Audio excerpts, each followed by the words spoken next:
Welcome to our channel అరగరక. ఏడు చేపల కథ. అనగనగా ఒక రాజు. ఆ రాజుకి 7 కొడుకులు.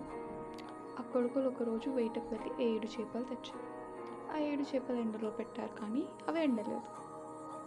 అప్పుడు ఆ రాజు చేపల దగ్గరికి వెళ్ళి, చేప చేప ఎందుకు ఎండలేదు అని అడిగారు.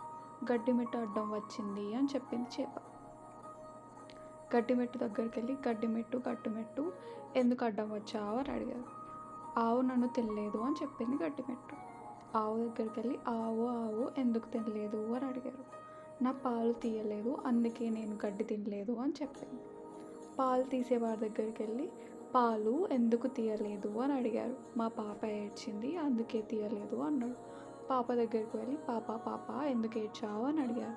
చీమ కుట్టింది అని చెప్పింది పాప. చీమ దగ్గరికి వెళ్ళి, చీమ ఎందుకు ఆ పాపని కుట్టావు అని అడిగారు. నా బంగారు పుట్టలో వెళ్ళిపడితే నేను కుట్టనా అని చెప్పింది చీమ. Thank you for watching this video. I hope you like it. Please subscribe to our channel for more stories in Telugu.